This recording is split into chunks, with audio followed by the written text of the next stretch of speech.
Bonsoir à toutes et à tous, bienvenue dans l'émission FDM Toulouse. On est ensemble pendant 1 heure pour parler du TFC. Et je commençais déjà par vous souhaiter une excellente année 2023 à toutes et tous. Comme vous pouvez le voir à l'image, c'est une équipe réduite puisque j'ai le doyen de la feuille de match à mes côtés avec Fred. Comment ça va, Fred ? Ça va très bien, hein. Bonne année à tout le monde et l'enchaînement 2 matchs en 3 jours. Ouais, costaud. Il y a eu des dégâts, quoi. Ouais, c'est ça, parce que là, il n'y a plus grand monde. On a Yves la technique pour la diste. C'est sûr, c'est forcément que les matchs qui ont joué, on va te croire. Du coup, on peut faire la liste des absents si vous voulez, parce que là, ça va aller plus vite. Nathan Adducteur, ouais. Camille Lefoy. Il a pris l'existence du dry January, quand il a expliqué, il est parti directement en coma. Mehdi, il s'est transformé en canard avec tout le foie gras qu'il a bouffé dans le Gers. Ouais, c'est ça. C'est ça. Oxens, non, il est 20h, donc il dort, c'est normal. Ouais, c'est vrai. Et Elliott, il est parti au toiletteur.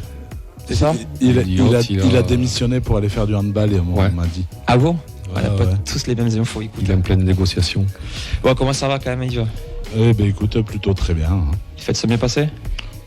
Parfaitement. Ah tant mieux. On a quand même du monde en plateau, puisqu'on a carrément un trio. Camille aime bien faire les compositions, donc là on va mettre un trio d'attaque, c'est la Curva Ouest avec Brice, Com et Fabien. Comment ça va les gars ? Bonsoir. Vraiment très heureux d'être ici. Bonsoir à tous, merci. Voilà, donc vous avez commencé, on vous reçoit directement après votre premier match en virage, donc un virage Christophe Revaux. Vous avez inauguré donc ce nouveau groupe de supporters. Je vois d'ailleurs que vous êtes bien équipés, vous êtes bien. C'est une cravate pour le de Nouvel An, ça ? Qu'est-ce que c'est que vous avez ? D'ailleurs, on a un cadeau pour vous. Ah. Ça, j'aime bien qu'il y a des cadeaux. Tiens, Camille n'est pas là, il y a directement des cadeaux. L'écharpe d'inauguration. On va vous la montrer en direct pour ceux qui sont sur le Facebook Live et pour ceux qui verront sur. Dans l'autre sens. Je débute. Fais ça professionnellement. Tu vois l'ultra qui n'est pas là ? Voilà. On fait un beau tendu. Voilà, ici. Voilà. Ça fera une de plus sur le mur d'écharpe. Merci beaucoup. Avec plaisir, c'est pour ça. Le plaisir est pour nous. C'est très gentil. Écoutez, on va passer au programme de l'émission qui est chargé, puisqu'on reviendra sur les actus du club, sur le mercato. Le calendrier des équipes du TFC, vu qu'il y a eu des nouveaux matchs. On reviendra sur OM TFC, c'était déjà l'an dernier. Voilà, blague de vieux con. Retour sur TFC Ajaccio ce week-end. On aura la présentation du 32e de finale de Coupe de France avec Olivier Legendre, dirigeant du Lannion FC. Et du coup, on terminera avec un entretien avec l'équipe de la Curva Ouest pour tout savoir sur ce nouveau groupe de supporters. Donc vous pouvez réagir en direct sur Twitter, le hashtag FDM Toulouse ou sur notre compte FDM Foot. Sur la vidéo, sur le Facebook Live, sur notre page et sur Radio Occitania, ou sinon message privé sur notre compte Instagram, la feuille de match. Il y a sinon Yves qui pourra vous recevoir au téléphone, il sera très content. N'hésitez pas à appeler au 05 61 80 40 40. C'est parti ? Ouais, c'est parti. Quels objectifs vous fixez pour cette saison ?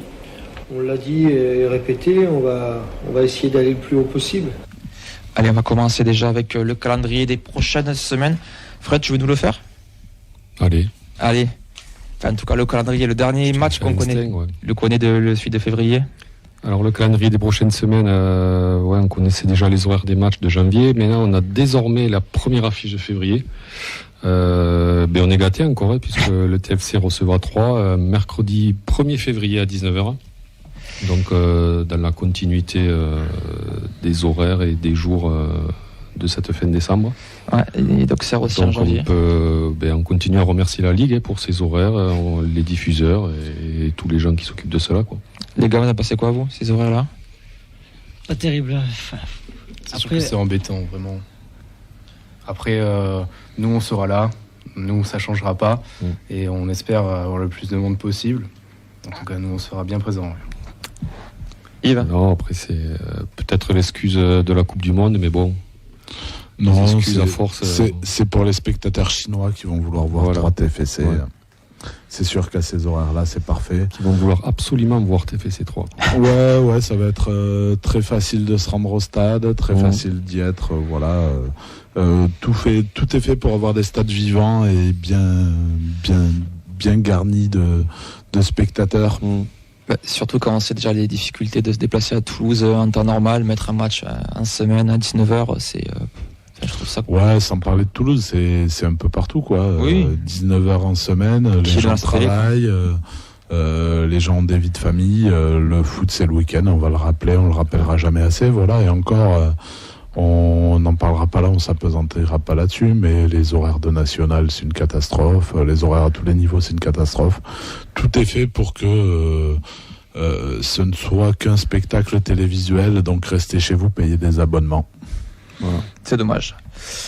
Petite info pratique, c'est le TFC qui a sorti ça dans la semaine sur leur site. La toiture du stadium est en cours de rénovation, donc ça impactera le public sur certains matchs. Pour Toulouse-Brest, donc le 15 janvier à 15h, il n'y aura pas de toiture entre les portes 26 et 21. Donc c'est entre l'honneur nord qui est côté virage Revaux et une partie du virage Revaux. Si je dis pas de bêtises, je crois que c'est dans le cadre des rénovations pour le mondial de rugby. C'est ça, c'est les rénovations du mondial de rugby qui démarrent. C'est Toulouse Métropole qui s'en occupe. Un peu en catastrophe, un peu en urgence, donc voilà.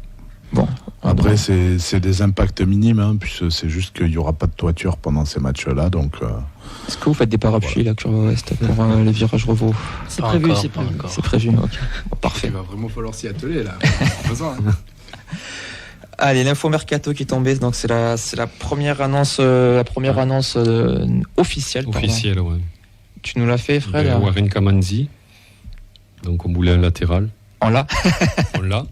Enfin, il est là. Ouais, donc Kamanzi, 22 ans, tout jeune international et sport norvégien, donc en provenance du club de Tromsø. Donc, comme l'a dit, donc un latéral, alors avec une spécificité. Donc, il est décrit comme très offensif. Donc, rien à voir avec, rien à voir. Un peu loin des caractéristiques de Mikkel Dessler. Donc un jeune joueur en devenir, et toujours c'est la même chose. Toujours le même profil. Hein. Voilà, le même profil data, le même profil donc jeune, pas très cher et avec des qualités qui nous sont vantées. Et donc on aimerait bien les voir sur le terrain. Donc un joueur très offensif. Alors il jouait surtout, il avait un rôle de piston. Donc donc il arrive d'un club qui ne jouait pas tout à fait dans le même schéma que nous. Il avait un rôle de piston.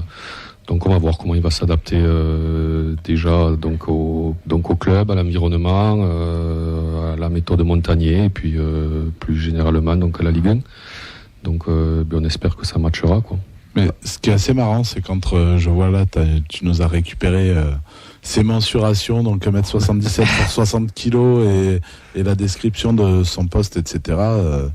J'ai l'impression de voir Samsana revenir. C'est qu'une impression ou c'est. On verra, peut-être. Ça peut faire penser, ouais, c'est vrai. C'est le même profil de joueur. Après, il a l'avantage aussi d'être polyvalent. Il peut jouer côté gauche comme côté droit. Il a les deux pieds apparemment, donc assez habile des deux pieds. Il a l'avantage d'être en vacances depuis 2 mois, ça c'est. Ouais. Bon après, on va pas nous décrire un joueur sur une jambe, donc avec un seul poumon et voilà quoi. Voilà, on a déjà eu, hein. Et qui arrive du volleyball quoi. C'est un joueur qu'on ne connaît pas encore. Quoi. Ouais. Il a croisé quelques joueurs comme déjà. l'ensemble des recrues, ça fait voilà. Oui. Il se fera un nom, espérons. Ouais. Ça me passait quoi vous, ce recrutement?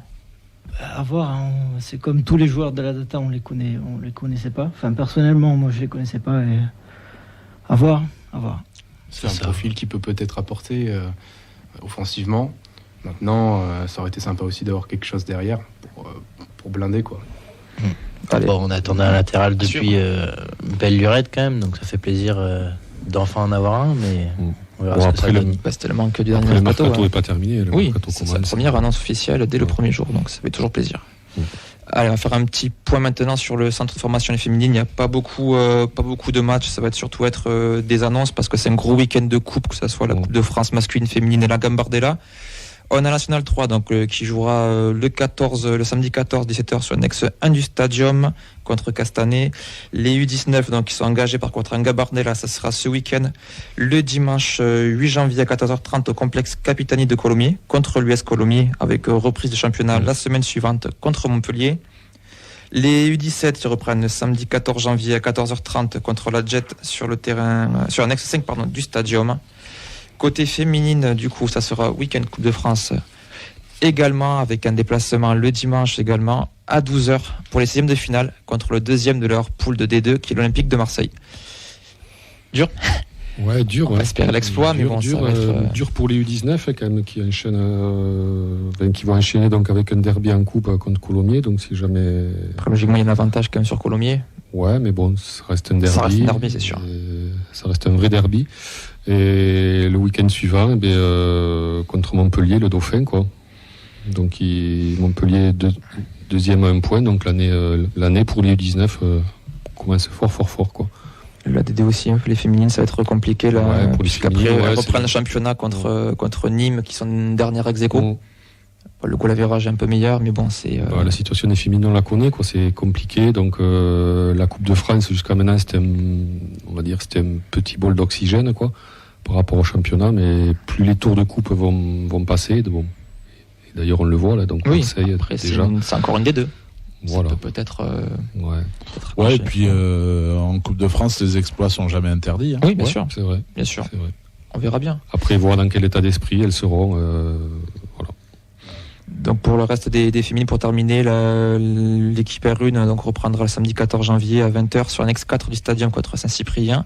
Et l'U19, donc on avait parlé la semaine dernière, qui ont échoué à se qualifier en phase élite, qui sont donc reversées en excellence, où elles joueront certaines équipes donc de leur poule précédente et des équipes issues des autres poules nationales. Il y aura Saint-Priest, Montpellier, Marseille, Grenoble et Dijon, qui sera le premier déplacement le dimanche 22 janvier à 11h. On passe... Ouais, là, des deux, on peut Ouais. dire aussi, que c'est difficile aussi. Alors, il va peut-être falloir faire un choix, puisque tu reçois Nîmes le entre dernier- coupe et... Ouais, entre il y a une coupe et semaine d'écart quand championnat. même. Ouais. Mais il faut. Oui, c'est vrai. Ouais. Après ça peut être bien T'as lancé, une raison, dynamique ça par va. la coupe aussi. Hein. Mais le championnat, ça reste important quand même, quoi. Même si c'est compliqué. Donc là, tu reçois Nîmes, donc il faut gagner, quoi. On a Camille sur le Facebook Live qui nous dit qu'elles avaient fait bonne figure face à l'OM en championnat, donc à voir. Et comme il dit, c'est un match de coupe, comme disait Ouais. Yves. On y croit. Ouais, avec de l'enthousiasme. Non, mais c'est vrai. Enfin, il faut les soutenir. Bon, c'est compliqué. Ils avaient débuté la saison avec beaucoup d'espérance, quoi. Voilà, donc c'était une saison compliquée avec 6 descentes. Elles étaient sur la continuité d'une montée. Voilà, donc c'est un peu compliqué donc pour elles, mais bon. Après, il y a un peu Il faut les le- soutenir, quoi. C'est presque aussi compliqué que cette reprise d'émission pour Fred. Ouais. Non, après, il y a quelque chose qu'on oublie aussi, c'est un peu comme Je les, m'adapte. un peu comme les hommes, c'est-à-dire qu'elles n'ont pas eu la trêve là, la Coupe du Monde, c'était pas le milieu de saison, donc ils n'ont pas encore fini la phase aller, donc tu peux toujours faire une phase Oui. au retour démentiel. Les équipes de vente ne sont pas si loin non plus, non. T'y crois? Il faut y croire.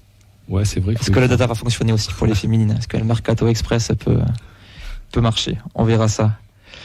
On va D'ailleurs, est-ce qu'il y a un Ouais. mercato en féminine? Ouf, là tu me poses une colle. Mais ouais. Voilà. On va couper ça en direct. Bon, ok, on va enchaîner du coup. On va parler donc de OMTFC.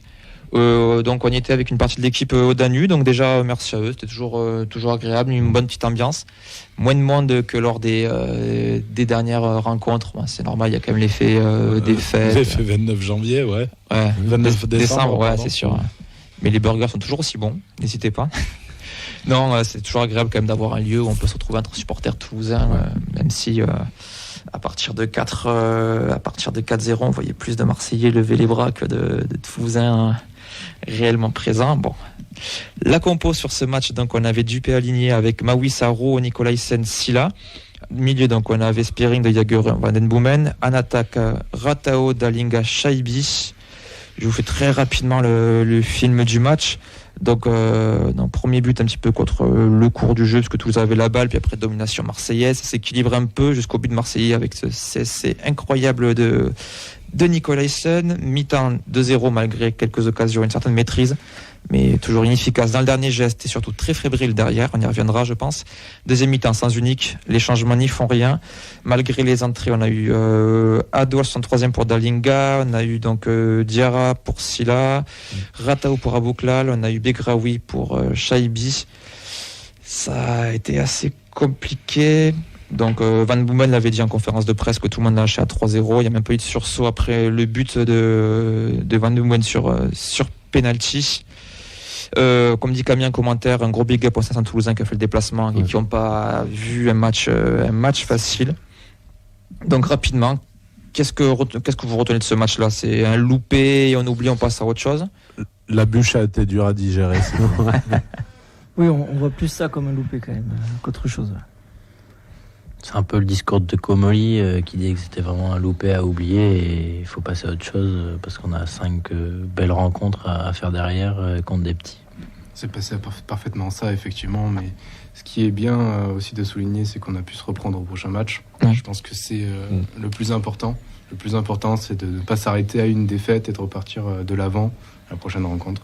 Donc maintenant, voilà, c'est arrivé. Il faut passer à autre chose. Fred, ce match? Ouais, ça a été... moi, j'ai trouvé qu'ils avaient bien commencé quand même.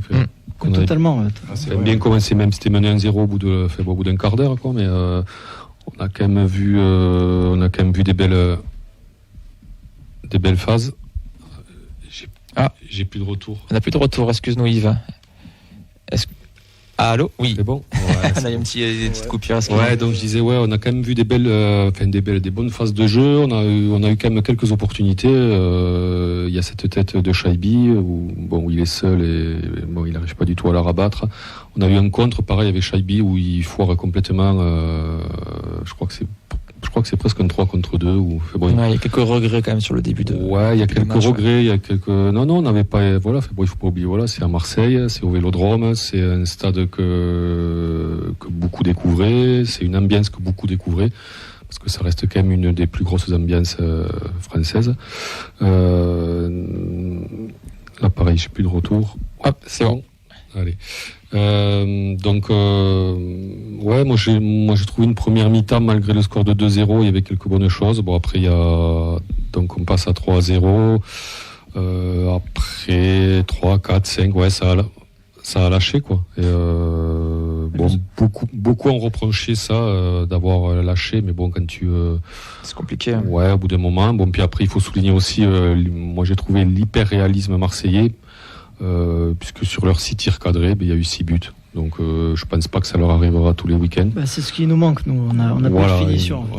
Et nous, il nous a manqué ce réalisme à la mi-temps. Tu peux marquer une fois, voire 2 fois. Et voilà, donc c'est. Alors à oublier, oui, forcément à oublier. Quand tu prends 6 buts, c'est à oublier. Mais bon, à se dire que quand même, il faut s'accrocher, que la saison sera difficile. Ça restait quand même un gros morceau. Marseille, on sortait de quelques rencontres. Je crois on avait rencontré 4 fois les on avait rencontré sur le tableau, on a pris. Ouais, sur les 4 derniers matchs, c'est que du haut tableau. Donc voilà, donc on termine avec ça. On a enchaîné dimanche, sur une équipe à notre portée, comme on en débattra. Donc à oublier, mais voilà. Rapidement, juste un petit mot sur la première de Mawissa. Vous en avez pensé quoi? Le pauvre un petit peu lancé dans le grand bain du Vélodrome. Personnellement, j'ai bien aimé ce qu'il a proposé, même si de base c'est un défenseur central et il a été mis sur le côté par Montagnier. Mais dans une ambiance qu'est le Vélodrome, c'est pas facile de commencer en pro, encore moins à son poste. Donc je trouve qu'il a fait un match correct pour une première. C'était difficile pour lui, comme pour Zanden face à Paris. Moi, je me souviens, au stadium, c'est pareil. Il avait été lancé dans le grand bain. Il avait dû affronter de sacrées difficultés quand même. C'est une équipe qui envoie, quoi. C'est Paris.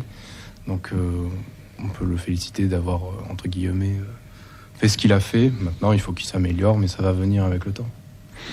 Très bien, on a fait le tour sur ce match. Donc, on va conclure sur un loupé et un oubli. Surtout qu'il y a eu la victoire juste après.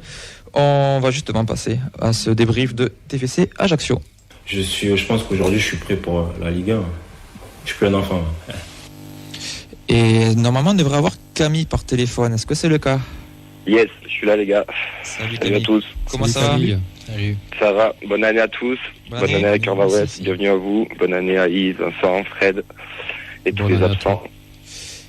Alors, juste, Vincent, je suis très déçu. Nouvelle année, pas un seul clash sur l'ouverture, rien du tout. Je m'attendais à me faire. Si, je t'ai dit que t'étais dans le coma. Non, t'as juste dit que j'avais mal au foie, ce qui est vrai. J'ai bouffé une énorme truffade à midi en plus. Donc, Ça, c'est Yves. Alors, du coup, une petite question. Tu es donc à Auvergne depuis hier. Est-ce que tu as sorti une seule fois ton portefeuille? Oui. En effet, et j'ai même fait le meilleur coup possible, c'est qu'à midi, j'ai oublié mon portefeuille au resto et c'est Marianne qui a payé. Ça, c'est bien. Petit. Ça s'appelle le coup d'Auvergnat, on appelle ça dans le milieu. Petit malin. Sachant qu'il avait dit à Marianne qu'il l'invitait forcément. Exactement, c'est exactement ce que je lui ai dit. Du coup, j'ai fait un virement après quand même.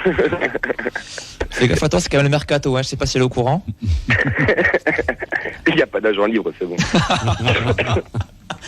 C'était donc le moment bof de l'émission. Merci de nous avoir suivis. Allez, on va donc commencer sur ce TFC Ajaccio. Un petit mot déjà sur l'affluence, presque 26 000 spectateurs pour un 1er janvier. Donc toutes les affiches au Stadium en Ligue 1 ont dépassé les 20 000. Donc c'est quand même une très très belle performance. Donc les places à 10 € ont bien sûr aidé, mais il y avait quand même, c'était rare de voir déjà le stade. Tu l'as vu à la télé toi peut-être, Fred, je sais pas. Ouais. De voir le stade plein comme ça, à un moment t'as quand même Roux, les Indians ont réussi à faire lever le stade. J'ai jamais vu un stade entier se lever. Nous aussi. Ouais, c'était ça fait bizarre. En plus, c'était votre première aussi à vous, hein, donc. De l'autre côté, après on y revient un peu plus en détail, mais vous l'avez vécu comment ce match du coup, l'ambiance, sur partie ambiance on va dire. En tribune Revaux, il y avait moins de personnes. Les gens ils en ont profité pour aller en honneur, ce qui est logique. Mais sinon, pour une première, c'était assez exceptionnel. Ouais. On a hâte d'y retourner, de tout casser. Quoi. Ça a pris un peu avec les gens autour, l'ambiance ? Oui, bien sûr. Quand même, oui. On a eu vraiment un petit groupe de personnes, au moins de 50 personnes qui ont vraiment été... Non seulement ils ont chanté, mais non seulement ils sont venus vers nous, entre guillemets, nous donner, je sais pas, des idées, des choses qu'on pourrait faire. Donc ça faisait vraiment plaisir d'avoir ces retours-là, quoi. C'était pas uniquement juste de chanter, c'était de s'investir un petit peu à leur manière dans le projet, et ça nous a fait vachement plaisir. D'accord, donc c'était un accueil plutôt bienveillant, quoi, pour votre première. Après, niveau influence, Vincent, on reste quand même sur une très très bonne dynamique, quoi. Je crois que c'était les Violets qui disaient, on est sur 9 matchs d'affilée en comptant du coup la finale Ligue 2, plus de 20 000, et puis virage complet. Puis même, on va dire bien au-dessus de 20 000 à chaque fois quand même. Oui. C'est des 22, 23, 24, je crois 25. La pire affluence, je crois que c'est Nice, première journée de championnat, et du coup là, celle-là c'est la 2 ou 3e affluence.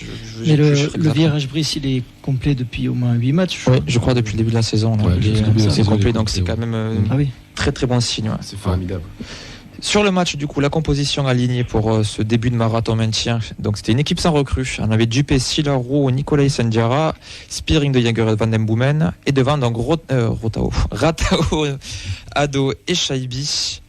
Donc, avec la titularisation d'Ado, ça fait un petit moment que c'était pas arrivé pour le film du match. Donc, dès les coups d'envoi, on a une grosse pression toulousaine.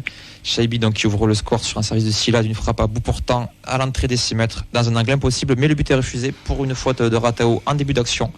Intervention de la VAR très longue pour refuser ce but. Donc, déjà, pour commencer, premier débat, est-ce que vous êtes d'accord avec cette décision-là sur la faute ? Et sur, d'un côté, on va dire la faute, de l'autre côté, l'utilisation de la VAR dans ce cas-là.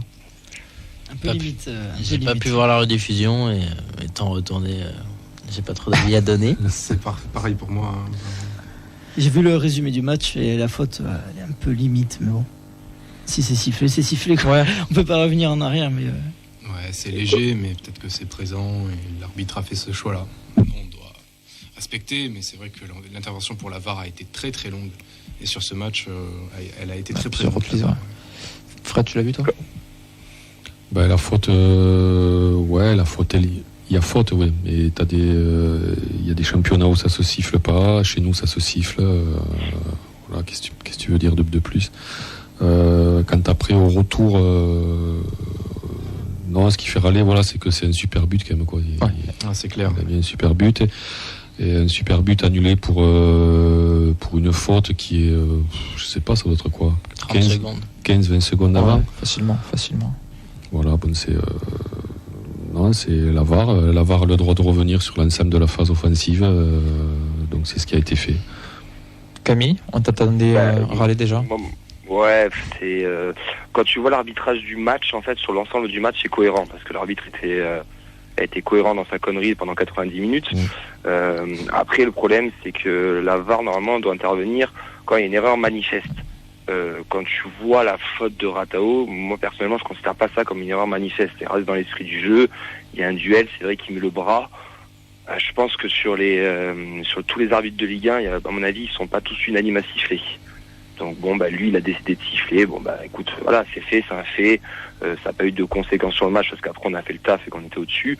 Mais c'est quand même dur, je trouve, de siffler sur ça. C'est pas non plus. Il y a le mouvement du bras, mais le mec il se loupe quand même, le défenseur il est pas non plus, il est un peu au pâquerette aussi, quoi, donc après tu le sais, Camille, voilà.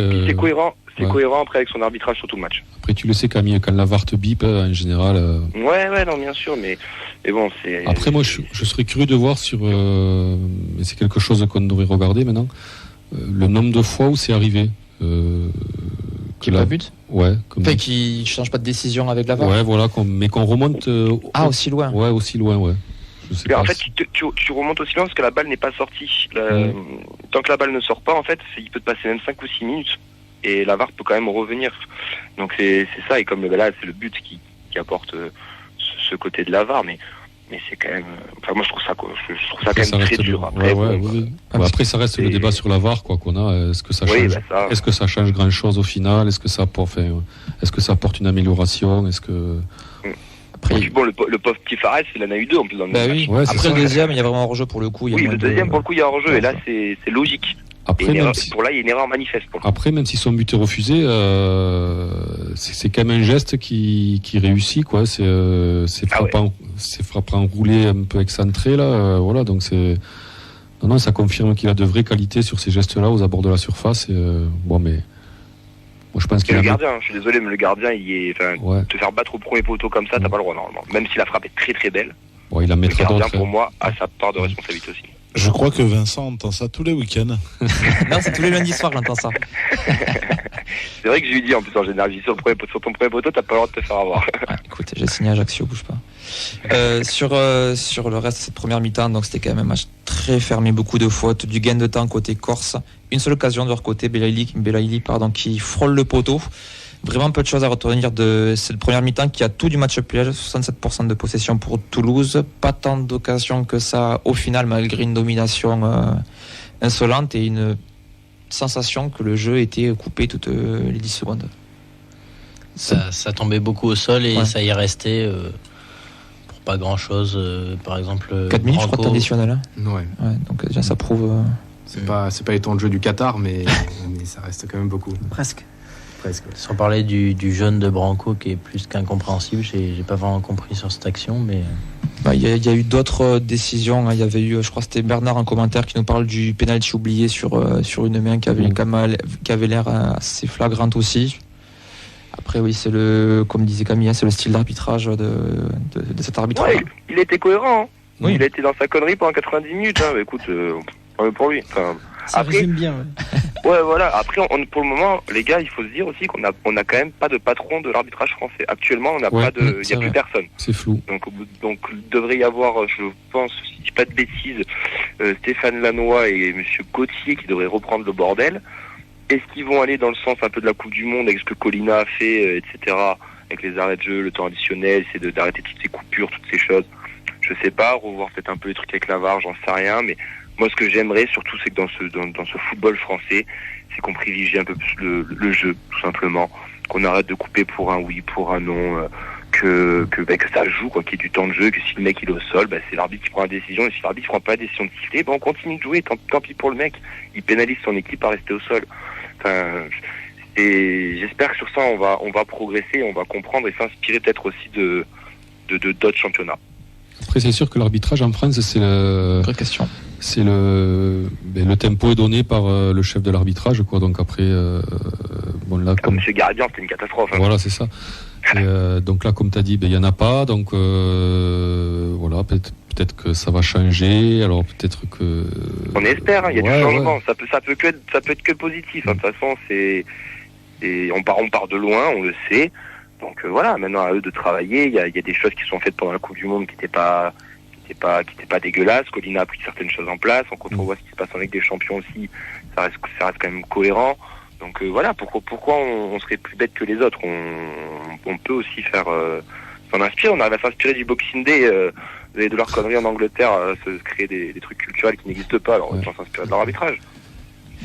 Allez, on va passer quand même à un débrief donc de la seconde mi-temps, grosse intensité dès la reprise. Fallait pas être à la buvette. Festival donc du capitaine de Jagereux qui slalom jusqu'à l'entrée de la surface pour servir Ratao qui croise du plat du pied pour ouvrir le score. Le match finalement change pas tant que ça, toujours à sens unique, peu d'occasions corse, l'arbitrage toujours agaçant. L'heure de jeu, on garde les mêmes, on change les rôles. C'est Ratao qui hérite d'un ballon sur son aile droite à l'entrée de la surface. Il temporise, voilà l'appel de Bibiche vraiment qui part vraiment de loin pour le coup. Il est totalement esselé. Il arrive au second poteau, il fusille le roi de volée. Ça fait donc 2-0 Autre grosse occasion du coup, c'est le but refusé à Shaibi quelques minutes plus tard pour un hors-jeu qui avait bien effacé le gardien corse. On voit même les Corses finalement se satisfaire de ce score-là. Le coach a même dit en conférence de presse qu'il fallait soigner le goal average et que 2-0 ça suffisait, qu'il fallait stopper l'hémorragie. Il a même fait du coaching à la 90e pour gagner du temps. C'est la première fois que je voyais ça, qu'une équipe perd 2-0 et joue ça. Résultat, victoire 2-0. Le TFC passe 12e avec 19 points. Ajaccio est 16e avec 15 points. Donc on fait déjà un petit fossé, un petit matelas de sécurité. Bon, il faudra quand même le conforter bien sûr. Que retenir déjà de ce match pour commencer? Vous en avez passé quoi du coaching de Montagnier quand on voit que c'est deux équipes assez différentes entre Marseille et Ajaccio? Ça faisait plaisir de voir Ado revenir. C'est vrai que moi je trouve que c'est un joueur qui a été très décrié et qui a beaucoup servi quand même l'an dernier en Ligue 2. Donc ça faisait plaisir. Maintenant, voilà, il a relancé Dalinga après en le faisant rentrer. Donc sur ce plan-là, sur le plan en tout cas du point d'accroche du 9 en haut, je trouve que ça s'est bien passé. Fred? Sur le coaching de Montagnier. Ouais, sur le coaching Montagnier. Ouais, ce pari de mettre une équipe sans les dernières recrues. Mais de toute façon, tu sortais sur une gifle à Marseille, donc soit tu continuais avec les mêmes, mais bon, Montagnier a choisi le retour de Ado, sachant que Dalinga, bon voilà, il a du mal à s'imposer. Bon, même si moi perso j'y crois beaucoup, mais bon, au bout d'un moment, je pense que Montagnier, même s'il croit en lui, bon, il y a quand même la réalité qui te rattrape un peu. Donc, ouais, c'était le moment de relancer Ado, qui recommençait à pointer le bout du nez quand même. Et on a vu que ça a été un retour réussi quand même, quoi. Mais Ado, il a fait un bon match parce que bon, nous on n'a pas trop vu le match, mais est-ce que Ado a fait un bon match? Oui. Ouais. Oui. Avec Camille Bien Desfarleux. sûr. Non mais bien sûr qu'il a fait un bon match. Moi ça me fait plaisir. Vous savez très bien que j'adore ce joueur. Ah bon? Et ce joueur, il a des carences techniques, on le sait. Balle au pied, c'est pas l'un des meilleurs qu'on a, on le sait très bien. Mais c'est son jeu sans ballon qui est super intéressant et qui a fait la différence d'ailleurs encore une nouvelle fois dimanche. Parce que sur le premier but de Ratao, il aspire quand même deux mecs dans l'axe. Et après, on a quand même aussi un magnifique geste de Bibiche qui nous fait un petit placement de jambe crochet pour décaler Ratao dans l'intervalle et c'est splendide. Mais le deuxième but, il attire encore deux mecs pour libérer l'espace au deuxième poteau et permettre à De Jagereux d'arriver. Donc, c'est du travail de l'ombre, mais c'est un travail qui est ultra important. Et on l'avait déjà dit là aussi l'année dernière, si nos ailiers sont aussi forts, c'est parce que dans l'axe, on a quand même des mecs qui attirent des joueurs. Et pareil pour Dalinga, face à Marseille, bon, c'était compliqué pour tout le monde, mais moi je trouve qu'il était quand même aussi en progression. Il y avait quand même des déplacements qui étaient un peu plus intéressants, un peu plus intelligents. Et Ado rentre dans ce jeu-là. Et pour déstabiliser cette défense corse, parce que les Corses, ils sont venus pour jouer le 0-0, c'était dégueulasse. Oui. C'était faible, c'était nul. C'était vraiment nul de chez nul. Et Camille vient d'annuler ses vacances à Bastia. Mais non, mais c'est vrai, faut être honnête. Je suis désolé, parce que pour le moment, c'est une des plus faibles équipes qu'on ait vues au stadium. Bernard en commentaire nous dit carrément pour lui c'est la plus mauvaise équipe qu'on a rencontrée. Ah ouais, je sais pas si vous partagez dans le studio. C'était vraiment pas bon. C'est la pire équipe qu'on a rencontrée à Ajaccio pour le moment. Mais Ado a fait son match, clairement. Ouais. Ado a fait son match, ça va lui faire du bien. Mais comme le disait Mehdi, sur les dernières semaines, il a raison. À chaque fois qu'il est rentré, il a jamais été si dégueulasse que ça. Hein. T'as jamais été flamboyant non plus. Il marquait pas des triplés, des machins. Mais il faisait toujours des bonnes rentrées et on pouvait pas dire Dalinga est meilleur que lui. Il était aussi fort que lui. Et là, sur ce match-là, il a été titulaire et il a fait ce qu'il devait faire. Et il lui manque peut-être pas de sous ce but. Il a eu une grosse occasion en première mi-temps, non, Ado, si je me trompe. Il n'a pas une grosse occasion, mais il a un bon ballon il est juste un petit peu court pour la récupérer, mais s'il arrive à la contrôler, ça peut aller au fond. Mais c'est comme Dalinga, je pense qu'il va lui manquer peut-être un but ou une passe d'ess pour le remettre en confiance. Bon, ça ferait plaisir. Est-ce que sur l'animation offensive, c'est, on va dire, les trois milieux, trois attaquants, c'est une équipe que vous voyez perdurer, en tout cas sur le mois de janvier, titulaire? Oui. C'est une composition qui, moi, me plaît beaucoup, le 4-3-3, parce que ça permet de, pour moi, créer beaucoup de jeux. Peut-être que parfois, c'est vrai que ça manque de solidité défensive, où il faut savoir permuter et proposer une formation plus fermée pour les fins de match, parce que souvent, le TFC, je trouve, est à bout de souffle au bout de la 60e minute. Donc bon, voilà.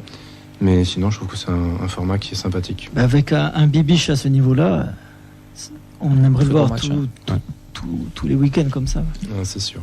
Bon, il manque juste à Bourlal qui va faire son retour de la Coupe du Monde, j'imagine aussi, mais Ça va sûrement mettre Shaibi en 9 ou je sais pas comment Montagnier va gérer ça parce que Bibi fait un bon match, il peut pas compliquer de le sortir, donc on verra ce que ça donne.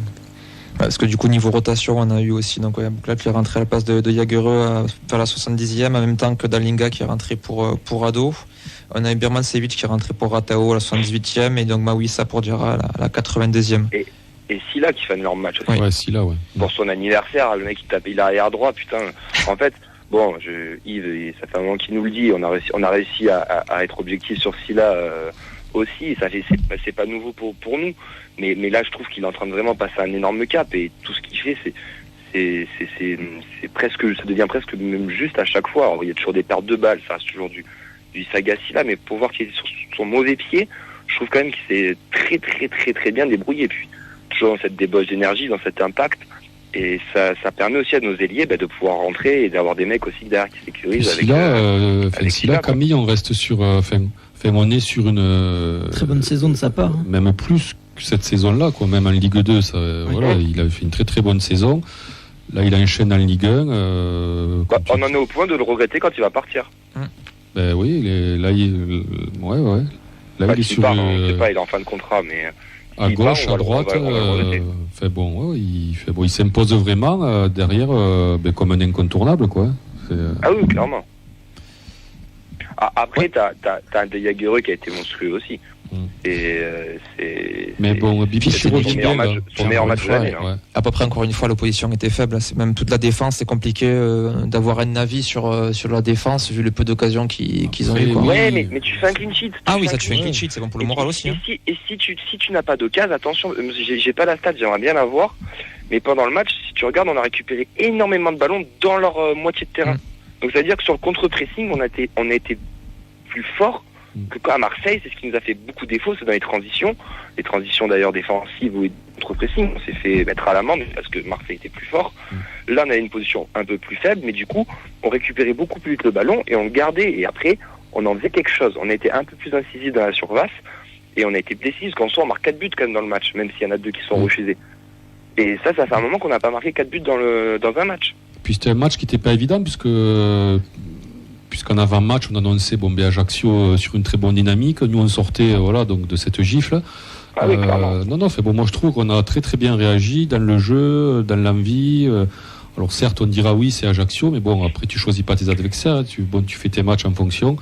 Et puis on sait aussi qu'on a un effectif qui est adapté à ce genre d'équipe. Mais t'es à ta place, Fred. Voilà, c'est ça. T'es à ta place. C'est ça. Marseille qu'on prenne une branlée, on en a pris. Ce que je disais avec Vincent off au stadium. Clermont l'année dernière, rappelez-vous, c'est une équipe qui faisait du jeu et ils ont pris des branlées. Je suis allé voir un peu leurs stats. Ils ont pris 5 fois plus de 4 buts dans la saison. Face à des gros. Alors après, ils ont fait 2-3 coups à Marseille, etc. Mais nous, si on fait ça et qu'on prend des branlées face aux gros mais qu'on gagne face aux équipes de notre championnat, c'est-à-dire de la 9e à la 20e place, si on fait le plein domicile, le maintien, on aura les doigts dans le nez. Et quand tu vois la prestation qu'on fait dimanche, je suis désolé, on est au-dessus et il y a des équipes qui sont plus faibles et les Ajaccio ne sera pas les seuls dans ce cas-là. Après, c'est marrant, en 3 jours... Non, mais bon, quand on sort de Marseille, on est tous... on est groggy, quoi, comme on dit, et 3 jours après, on redevient... enthousiaste, on redevient... Mais tu changes pas ta philosophie, oui, c'est ça qui est intéressant, c'est ça qu'il faut regarder. Ouais, c'est qu'en fait, la philosophie que tu mets à Marseille, si tu prends 6 buts aussi à Marseille, c'est parce que tu veux faire du jeu. Et à Ajaccio, tu continues de faire du jeu aussi. Mais comme c'est plus faible en face, ça te réussit un peu mieux. Ouais, je vais résumer la pensée de Camille. En gros, l'important, c'est les 3 points. On a vu de bonnes choses. C'est vraiment un coach, en fait. Alain Casanova de retour. Non, l'important, c'est le jeu. Moi, je le dis depuis le début de la saison. C'est que notre maintien passera par le jeu. Et toi-même, le premier, Yves, comme tu le dis, on doit raconter une histoire aussi aux supporters. Et tout à l'heure, quand vous parlez du public, s'il y a du monde au stadium, c'est parce qu'on joue au ballon, on joue au football. Des fois, on a des jours avec où on réussit tout, et des fois, on a des jours sans. Mais si vous regardez tous les matchs face à des concurrents directs, on continue de jouer au foot et ça nous réussit. Après, par contre, quand on essaye face à des plus grosses cylindrées, on a un peu plus de mal. Mais regardez à Rennes, on fait une bonne première mi-temps, si je dis pas de conneries, ou à Lens, pardon. À Rennes, on les tient aussi un petit peu et au final, on se fait avoir. Et d'autres débats, on en aura des débats dans la saison. On va en avoir d'autres des branlées. Mais moi, qui prennent des branlées face à Paris, Marseille, Rennes et Lens et qu'on gagne 3 au Cerf, Ajaccio et tout, c'est bon, ça me va. Parce qu'à Marseille, on peut souligner quand même qu'on n'a pas fermé le jeu, quand même, quoi. Je veux dire, on n'a pas mis un autobus. Ah non, clairement pas. Mais le colavérage a pris un coup, par contre. Ouais, voilà, ça par sûr. contre, ça a été le gros point noir. Ouais. Ça a été, Et d'ailleurs, le fait de faire un clean sheet après Marseille, pour Nicolas Hyssen, Roux et Dupé, Ça fait du bien. ça leur fait du bien. Ça leur fait du bien à la tête. Un clean sheet avec un tir encaissé. C'est pas arrivé depuis, je crois, 2017 ou 2016, ou je sais même plus, je sais pas la date exacte. Mais c'est pas arrivé depuis un moment. Donc ça fait du bien. Tu concèdes qu'un tir dans le match. Quand on a pris 6 3 jours avant, que ce soit Ajaccio, Rennes ou Cournon d'Auvergne, là, c'est encombrant. Ça fait toujours du Ouais, bien. ça embrasse. Ouais. Et rapidement, les tops, les flops. Bon, je pense que les flops, ça va être quand même dur d'en trouver sur ce match-là. Vos tops, les gars, vous mettez qui? Bibiche. Hein. Bibiche? Direct. Ouais. Ratao quand même, je pense. Ratao a fait une bonne deuxième mi-temps, mais première mi-temps, j'ai trouvé un peu juste quand même, Ratao. Ouais, Ratao, Celui-là c'est aussi. Ratao. Voilà, c'est.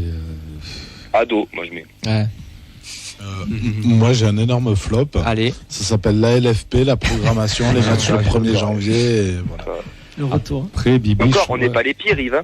Il y avait un Strasbourg 3 à 15h, je peux te dire, celui-là.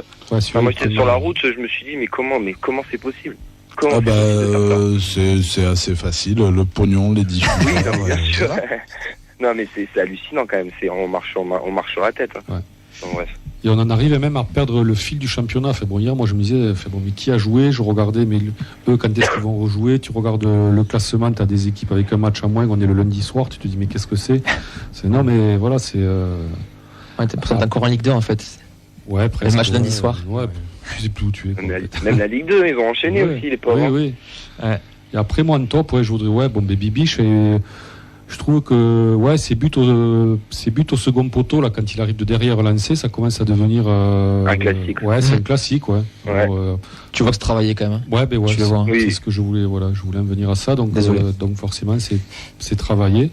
Et puis c'est bien pour lui, quoi. Et puis je crois que ça devient le meilleur buteur du club, non? Je crois qu'il a 4 buts, là, non? Ouais, C'est les Branco toujours, C'est encore Branco?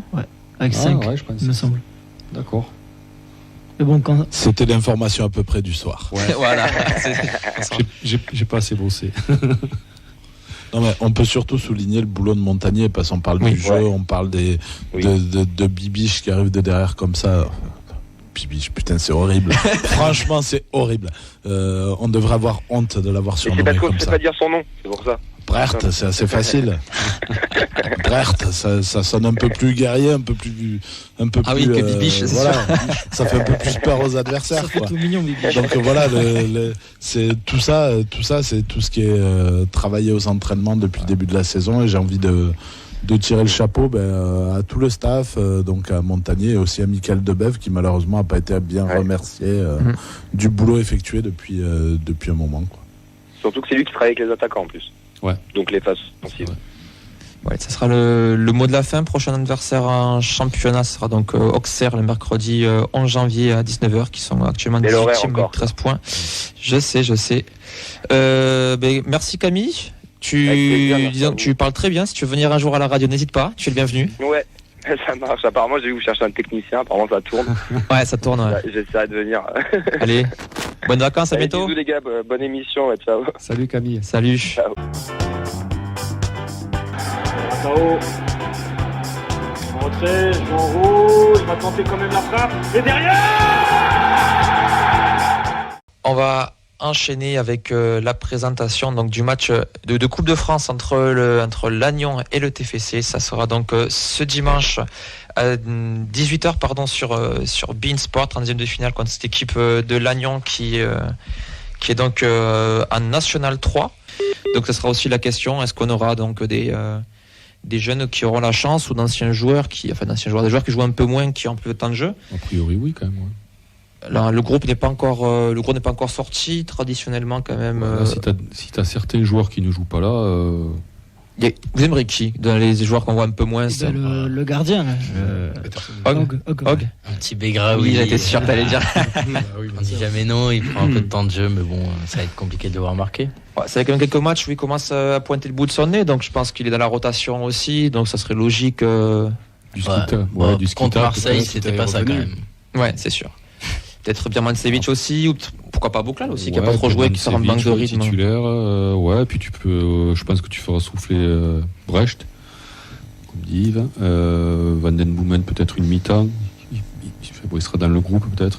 Surtout le gardien qu'on a suivant jamais la vu. physionomie du c'est vrai. match, comment ça va tourner. Ouais, le gardien, moi je pense que le gardien, quand même. Après, le problème, c'est que les jeunes, eux aussi, donc ceux qui ont moins de 18 joueront en coupe, donc on n'aura pas des tout jeunes, logiquement, parce qu'ils seront en Gambardella.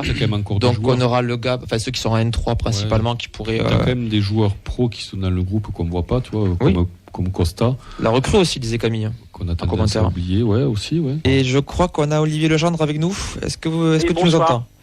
Bonsoir. Bonsoir Olivier. Bonsoir. Donc dirigeant au Lannion FC, est-ce que déjà tu peux rapidement nous présenter ton rôle et nous présenter aussi le club de Lannion? D'accord, alors en fait moi je suis rentré dans ce club il y a 10 ans, je suis arrivé dans la région il y a 15 ans, je suis rentré dans le club il y a 10 ans. Donc j'ai commencé en tant que papa accompagnant, en fait mon fils jouait au club. Et depuis 5 ans je suis dirigeant de l'équipe 1 avec le staff technique en fait. Donc nous on est un club de N3, on a 450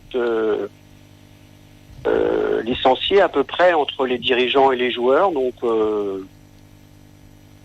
voilà à peu près, on est en N3 depuis un certain temps. Depuis combien de temps vous êtes en N3? 7-8 ans. D'accord. Ouais, donc c'est un club qui était installé déjà, quoi, voilà. Ouais, voilà, et l'année dernière, on a joué le haut de tableau, en fait, pour aller essayer de titiller la montée en N2. C'est le Stade Rennais B qui est monté. D'accord. Donc voilà un peu où on en est. Cette année, du coup, le championnat, ça se passe comment, ce début de saison? C'est l'objectif, j'imagine? Oui, parce qu'en fait, il y a la refonte des championnats qui va commencer cette année.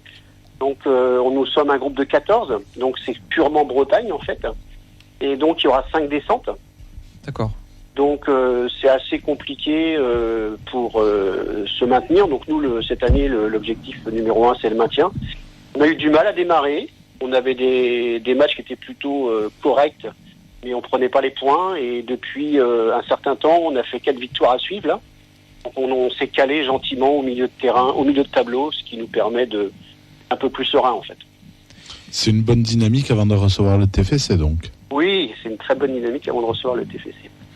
Côté coupe, le parcours jusqu'ici en Coupe de France, ça s'est passé tranquillement, il y a eu des difficultés. C'est une équipe habituelle à coupe ou pas forcément? Ça s'est pas passé tranquillement parce qu'en fait on n'a pas eu la chance une seule fois depuis qu'on est rentré au 3e tour de jouer à domicile. En fait on a joué qu'à l'extérieur. Et donc on a eu des tours, les 2-3 premiers tours contre des équipes inférieures au niveau, mais après on a eu des matchs relativement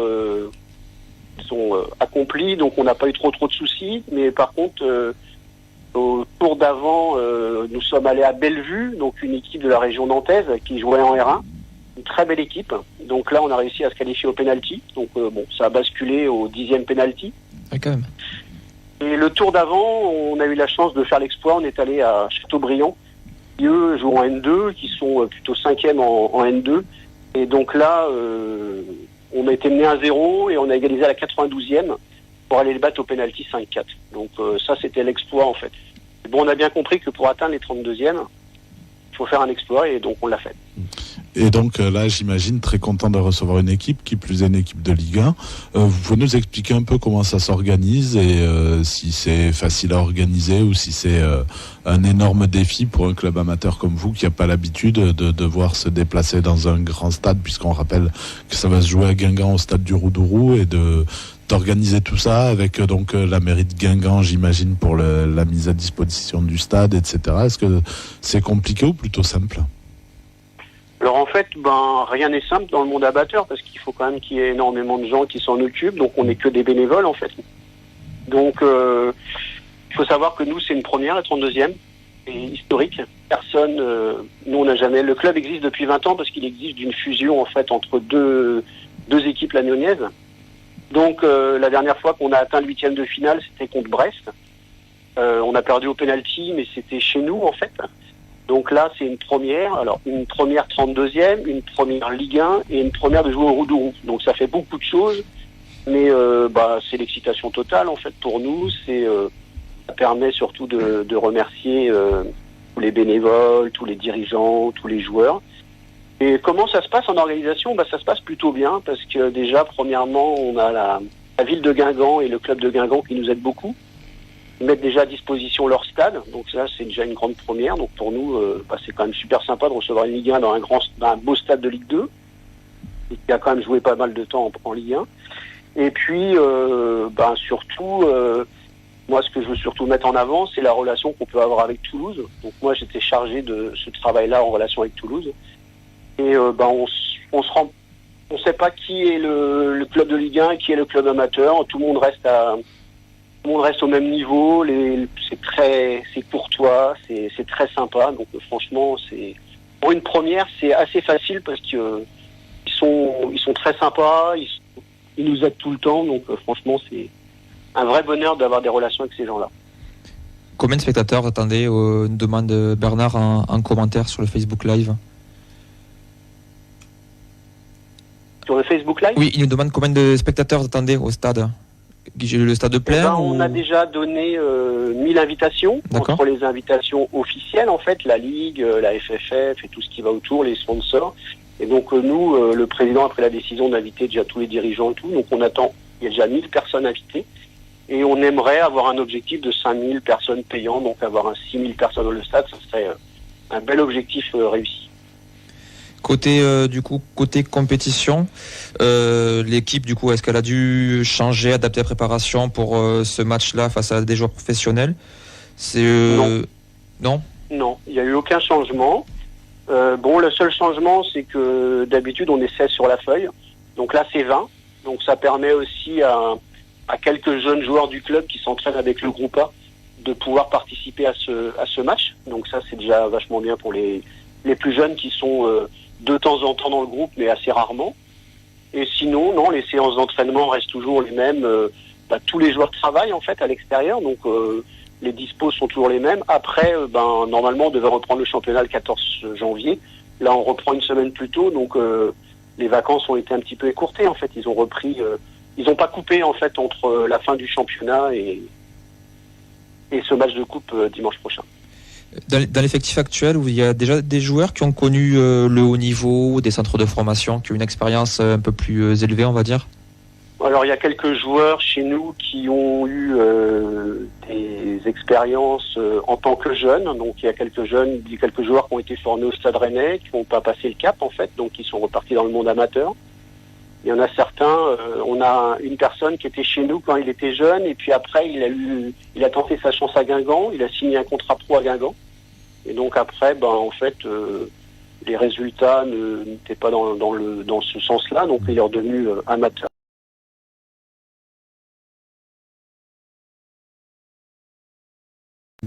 Non.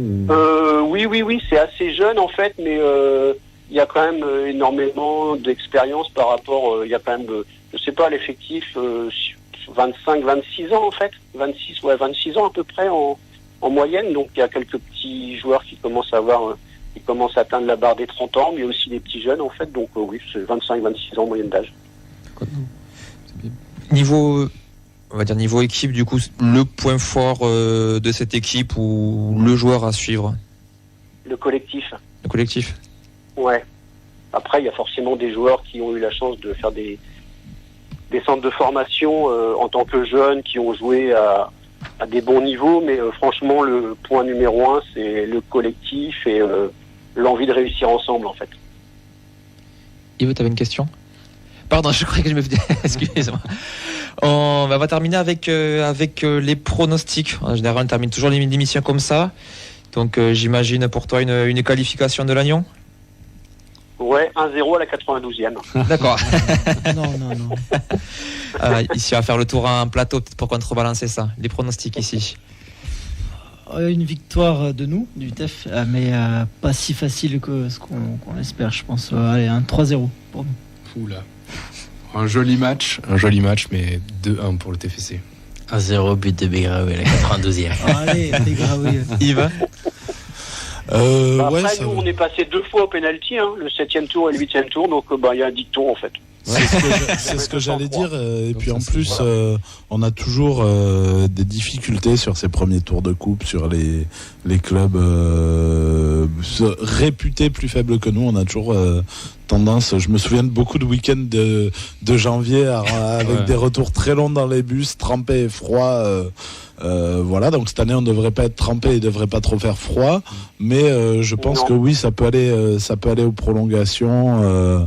Il n'y aura pas de prolongation. Il n'y a pas de prolongation. Non, prolongation, donc c'est pour ça que en fait, nous, c'est encore plus piégeux.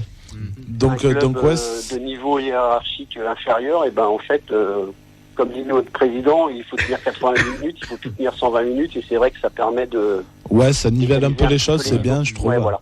J'avais pas suivi cette réforme. Je pense que on va réussir à se qualifier, mais au tir au but, avec un Maxime Dupé qui va nous sortir une grande séance de pénalty. Fred. D'accord. Après, la plus belle image, en fait, c'est quand même que vous êtes la ville rose. Et nous, en fait, on habite sur la côte de Granit Rose, donc quoi qu'il arrive, le rose va gagner. C'est beau. Espérons la ville. Après, c'est toujours compliqué. Un 32e contre un club, contre un club inférieur. D'un côté, oui, ils auront envie. Donc, puis après, c'est difficile à appréhender comment on va tourner un match. Quoi. Tu vois, ça peut être vite plié en un quart d'heure. Tu marques de suite, une fois, deux fois. Ça peut être vite plié, ou alors ça va coincer, l'équipe adverse va y croire de plus en plus, jusqu'au bout, s'accrocher. Non, c'est toujours compliqué. Ouais, moi je vois une victoire étriquée, parce que je pense pas qu'on ait notre équipe type non plus. Un petit 2-1, voilà, de ces eaux-là. Et au niveau effectif, parce que Toulouse, on a tous bien compris que cette année, le championnat est quand même aussi en pleine réforme, et derrière, il faut savoir qu'il y a 4 équipes qui descendent sans barrage.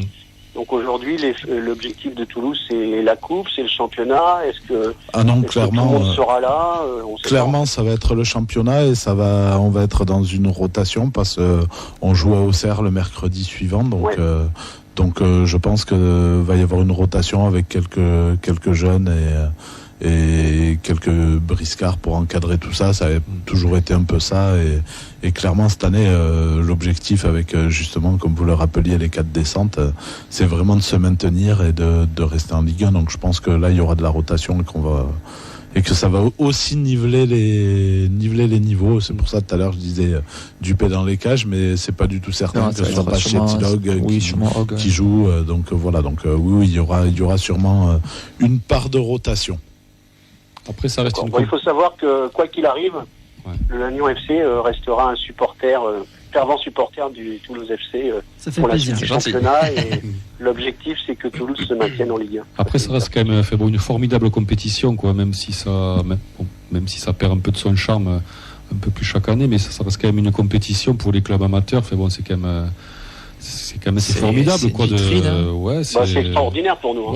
Les revenus, une aventure. Alors sans me parler d'argent, bien sûr que c'est important, quoi, mais voilà, c'est des rentrées d'argent, c'est de la notoriété, c'est pour des joueurs de pouvoir côtoyer ou même ne serait-ce qu'échanger un maillot, quoi, avec un joueur pro. Ouais, tout à fait. C'est c'est des belles choses, quoi. Et puis l'exploit est pas interdit, quoi. Je veux dire, on a vu des clubs arriver. Ouais, et puis je sais pas, tout à l'heure je vous écoutais un petit peu parler d'autres choses, mais par rapport à ça, c'est que nous, si on est sorti en 32e de finale par Toulouse, on aurait été sous les feux des projecteurs. Par contre, on aurait très bien pu aller chez une N2 ou recevoir une nationale et puis se faire éliminer en étant complètement. Et nous, j'espère que le club et les joueurs joueront le jeu de la Coupe de France, quoi, de se comporter correctement. A priori, à ce que nous disait Olivier en début d'intervention, a priori, ça a été bien pris en compte et c'est bien parti pour ça. Après, la seule chose sur laquelle moi je voudrais revenir, c'est encore une fois le foot. Pour privilégier les amateurs et pour les clubs comme ça, il faut absolument que ce soit le samedi. Parce que là encore, c'est pas trop catastrophique, mais c'est un dimanche à 18h. Ça veut dire qu'il y aurait pu y avoir beaucoup de Toulousains qui se déplaceraient. Je sais qu'il y en aura qui vont se déplacer pour aller voir le match. Mais le dimanche à 18h, ça veut dire qu'il faut pouvoir poser le lundi ou pas bosser le lundi pour pouvoir faire le déplacement. C'est compliqué, quoi. Ouais, et puis ça a été très très loin à mettre en place parce que nous, en fait, on s'était déjà mis d'accord avec Toulouse de jouer entre 18h et 20h le samedi soir parce qu'ils ont le match contre Auxerre. Nous, on voulait pas jouer trop tôt dans l'après-midi parce qu'on veut aussi que nos partenaires qui travaillent soient présents à ce match-là.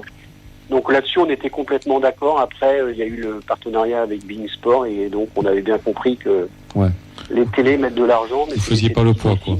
Donc voilà. On n'a même pas essayé de faire le poids parce qu'on savait qu'on l'avait pas fait. Mais donc sachant qu'ils ont en plus une journée le mercredi à 19h. Mais après, c'est vrai que la Fédé pourrait, puisque c'est quand même la coupe de la Fédé.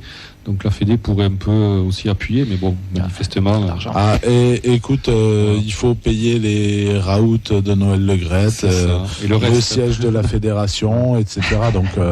Donc au bout d'un Noël Le moment, Graët voilà. sera peut-être au match, parce qu'il est guingampais. Et oui. Ah oui. On l'embrasse du coup. Merci beaucoup Olivier Legendre d'avoir pris avec quelques plaisir, minutes. Et puis merci, et puis quoi qu'il arrive, je suis convaincu que ça se passera très très bien, parce que les relations sont bonnes depuis le départ, et je vois pas pourquoi ça changerait. Eh bien, bon match, Voilà. bonne continuation, et Bon match puis à vous. bonne saison. Bon match. Ouais, merci. Bon match. Au revoir. Merci, bonne soirée. Au revoir. Au revoir. Allez, on est complètement en retard, mais bon, c'est l'émission de début d'année. De toute façon, on a toujours une excuse pour être en retard, on l'est toujours. C'est pour la bonne cause, exactement. On va terminer donc du coup avec l'entretien avec les 3 membres de la Curva Ouest.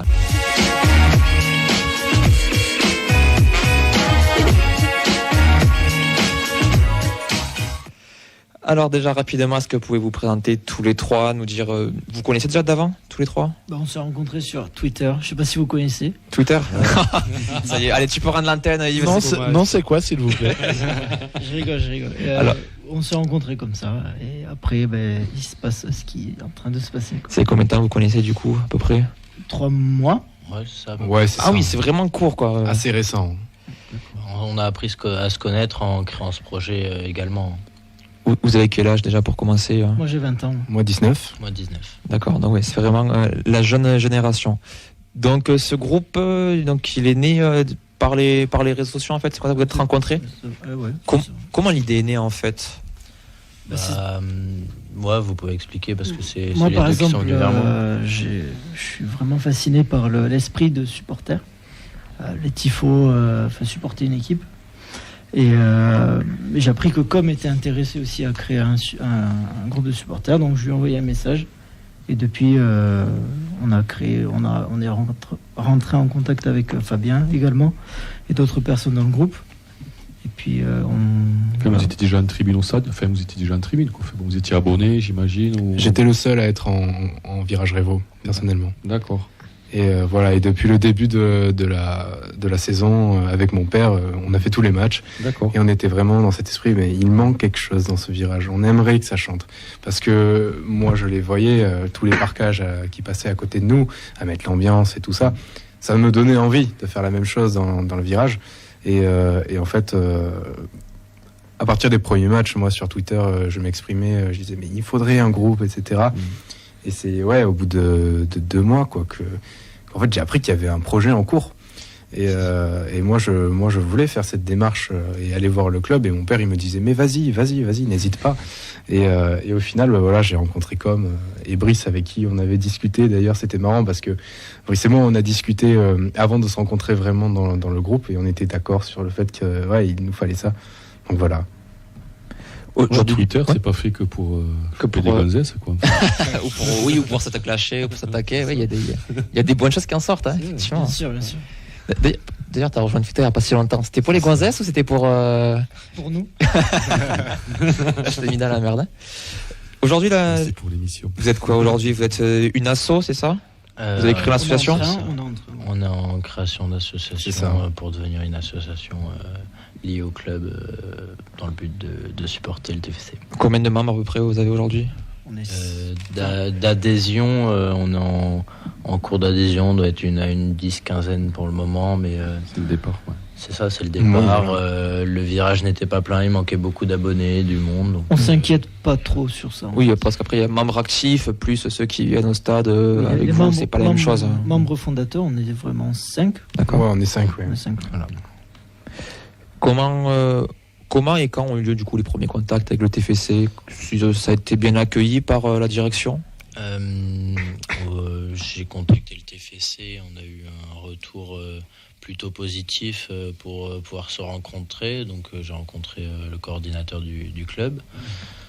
Les idées ont été bien perçues, ils étaient enthousiastes de nos idées et de ce qu'on voulait faire. Donc ça s'est plutôt bien passé. Donc on a eu un premier rendez-vous personnellement avec le coordinateur et ensuite tous les 3 on est allé rencontrer le directeur général pour affiner tout ça et voilà. On a été très bien reçus. Ouais. Le club était demandeur ou vraiment ça? Oui, plutôt oui. D'accord. Le club cherchait. Il n'y a pas eu de coïncidence entre votre souhait à vous et le souhait du club Un peu, parce que je pense qu'ils cherchaient quelque chose quand même pour animer la tribune, parce que on l'a vu, ils ont mis des mascottes pour les enfants, pour animer, ils mettent des drapeaux. Ils cherchaient quelque chose et je pense que ça leur a facilité la main aussi et je pense qu'ils en sont très contents. Du coup, ils vous donnent une certaine direction à suivre pour l'animation ou ils vous laissent complètement on est assez totalement libre. Oui, assez libre, oui. On avait les mêmes idées sur le fait que nous, on était en non ultra et le club ne cherchait pas un groupe de supporters ultra non plus dans cette tribune famille, ça semble logique. Donc là-dessus, on était d'accord et ensuite, ils nous ont laissé... Ils nous ont laissé gérer l'animation là-dessus. D'accord. Du coup, côté animation, il y a des projets, faire des banderoles, j'imagine, des tifos. Tout ça, c'est prévu. On va d'abord créer des chants. C'est déjà fait. Ouais. On a déjà commencé à lancer quelques chants. Le 1er janvier, on a dû en lancer 2 ou 3 de nouveaux. Il y a eu des banderoles, des bâches, des drapeaux qui ont été mis. Qui ont assez plu, je pense, et d'autres vont arriver par la suite. Ça se fait petit à petit, mais ça se fait bien. Je pense qu'on a plein de projets.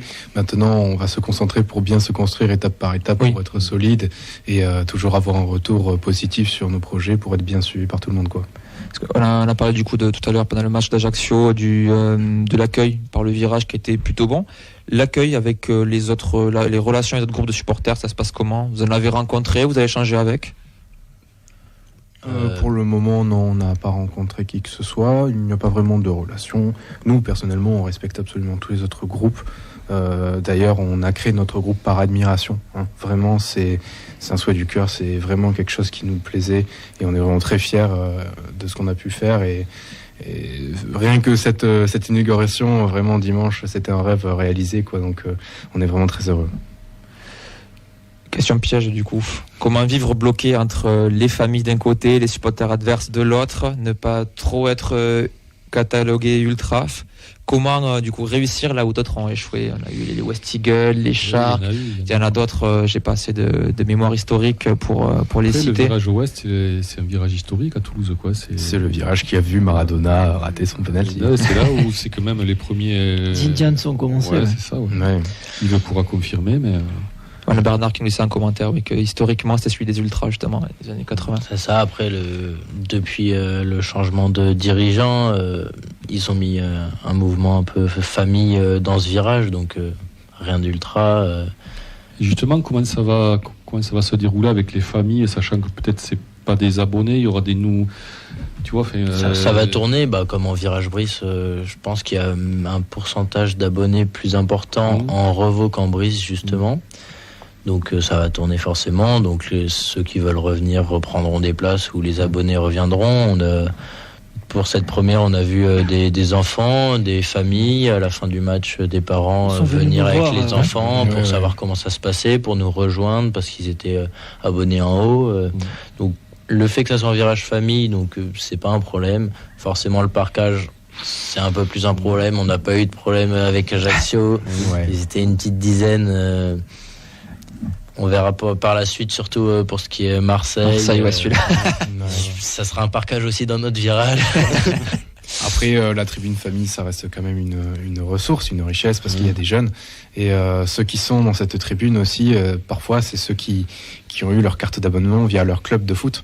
C'est le cas pour moi, notamment, parce que je viens de l'Ardenne, moi. D'accord. Et du coup, c'est pour ça, il y a des jeunes qui se la donnent. Moi, je sais que j'ai mes petits jeunes de l'Ardenne qui crient plus que certains adultes. Donc, voilà. Ouais, ça va être une animation bon enfant quand même. Voilà. C'est ce qu'on veut et on trouve ça magnifique de voir le même partage famille. Absolument. Et après, il y aura aussi des gens qui nous rejoindront qui ne sont pas forcément dédiés à famille, à ce virage, mais qui veulent mettre de l'ambiance et pas forcément être... Du coup, le club vous a attribué un secteur particulier C'est ça, on est sur le secteur avec les sièges sur le T. Ouais. Donc c'est porte 19 exactement. Donc on est bien excentré par rapport au parquage. On verra comment ça évoluera par la suite, si ça se grandit pour qu'on soit au milieu. Mais pour le moment c'est parfait ce que nous donne le club. Oui, voilà. Pour terminer du coup sur ce premier match, cette première expérience, du coup niveau logistique, c'était lourd, compliqué j'imagine. Mettre tout en place, arriver plus tôt. Ça n'a pas été simple. Ouais. C'est ça, bon, avec le nouvel an aussi, il y a eu des retards, mais ça a été plutôt pas compliqué, mais faut s'y faire, c'est ça, pour rentrer avec la sécurité, on a dû attendre au début, ensuite pour mettre en place tout ce qu'il fallait, parce que c'est notre première, donc on n'a pas l'habitude pour ce qui est installer nos bâches, pour gérer la logistique des drapeaux, de où on allait se placer exactement et comment, parce qu'on n'avait pas de perchoir, donc fallait un peu improviser. Donc dans l'ensemble, c'était pas le plus simple, mais ça a été. On a réussi à faire une première correcte avec un virage qui n'était pas plein, mais qui d'habitude l'est, même s'il y a des bâches qui seront sûrement enlevées comme en Bristaton l'an dernier. Ouais. Du coup, prochain match contre Brest, le 15, vous y serez? On y sera. Si on veut vous rejoindre, si on veut suivre sur les réseaux, vous rejoindre, les contacts, c'est quoi? Ça, Courvaoest, CURVAOEST sur Twitter et Instagram, et sûrement sur Facebook bientôt. Bientôt 1000 abonnés sur Twitter. On est content. Eh bien, c'est bien. Ouais. T'as pas posé la question la plus importante. C'est quoi la question la plus importante? Pourquoi le choix d'un bélier comme logo? Parce qu'on en a vu passer des animaux en virage ouest et ils ont tous fini à l'abattoir. Donc c'est un peu risqué de prendre un animal, non? C'est ça. On pensait qu'on avait des chefs sur le terrain, on s'est dit on va être des béliers, mais non, plus sérieusement, comme on a sur le logo les armoiries de la ville, anciennement, avant l'agneau, c'était un bélier. Donc on s'est inspiré de ça, on a mis une petite croix occitane aux couleurs du club, donc c'est ça l'idée du bélier, quoi. D'accord, ben voilà, ça fait un petit rappel historique. Voilà, tout simplement. Ça fait plaisir aux anciens. C'est ce qu'on voulait. Allez, c'est la fin de notre émission. On vous remercie d'avoir participé en studio avec nous. Vous êtes les bienvenus si vous avez des actus, si vous voulez revenir, n'hésitez pas. Ouais, donc, bon courage à eux parce que. Ouais. Merci. Bon courage. Je sais pas si c'est un rad de compte, il y a du taf. Ah oui, on s'en est rendu compte le premier jour. On n'a pas peur. Mais on n'a pas peur, tu as bien raison de le dire. Voilà, ça doit bien du courage. Et du coup, si vous êtes en virage Revaux, n'hésitez pas à aller les voir, leur poser des questions, à les rencontrer, à échanger. Et n'oubliez pas, avant tout, on est supporters, donc on a tous la même passion, c'est le TFC. Absolument. Merci à tous. Que c'était beau. Ouais, t'as vu ça, ouais. Là, j'aurais bien une petite musique Miss France en fond, mais dommage, on a passé un jingle. Donc, les prochains événements, n'oubliez pas, donc la Coupe de France ce dimanche, le match Auxerre TFC mercredi 11 janvier. Nous, on sera au Daniel 19h. Regardez les réseaux, on aura une annonce à vous faire prochainement. Ça, c'est du teasing. Il me reste plus qu'à faire un petit coucou aux absents, remercier Yves à la technique, Fred qui m'a accompagné, et à vous souhaiter. Cette place, elle est bien. Elle est sympa cette place, écoute. On les écartera un peu plus souvent les autres. Il y a Yves en face là. Bah, écoutez. Il se fait des petits coucous.